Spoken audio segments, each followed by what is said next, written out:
Pourquoi lire la Torah avec la cantillation? Comme tout le monde le sait, la lecture de la Torah est ponctuée par les ta'amim, les signes de cantillation. Il y a le rite marocain, tunisien, algérien, ashkénaze, etc. Chacun possédant sa propre mélodie. Mais le principe reste le même pour tous. Lire de façon très précise, car à la moindre erreur, les fidèles ne manquent pas de nous corriger. Quelle est l'origine de cette lecture chantée et pourquoi être si méticuleux?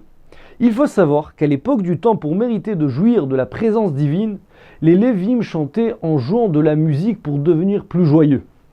En effet, la joie est une vertu indispensable pour se rapprocher d'Hachem. De la même manière, nous chantons la lecture de la Torah pour arriver à la joie qui nous permet de créer une proximité avec le Créateur.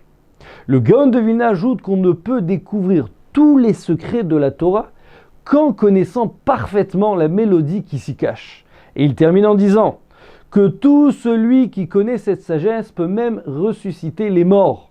Essayons de comprendre comment un simple chant peut posséder une telle puissance. Le livre Livnat Sapir s'interroge sur la raison pour laquelle on éprouve un tel plaisir à l'écoute d'une belle mélodie et donne une réponse magnifique. Comme chacun le sait, l'être humain est doté d'une âme entièrement spirituelle. Mais avant de descendre sur terre, elle se trouvait à proximité de Dieu. Et donc, elle avait l'habitude d'entendre le chant des anges qui louaient le Créateur. Cette mélodie est tellement belle et harmonieuse qu'elle reste profondément ancrée en l'âme, même lorsqu'elle intègre un corps humain ici-bas. C'est pourquoi on ressent une joie aussi intense lorsqu'on écoute une musique agréable, car à ce moment-là, notre âme se remémore le merveilleux chant des anges en l'honneur d'Hachem. Le Maharal, un commentateur, explique que c'est la raison pour laquelle celui qui maîtrise parfaitement la cantillation de la Torah peut atteindre un niveau spirituel semblable à celui qu'il possédait avant de descendre sur terre.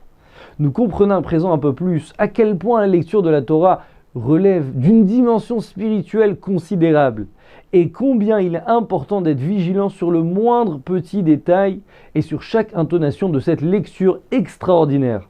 En vous souhaitant une excellente écoute de la lecture de la Torah, bracha ve'atzlacha.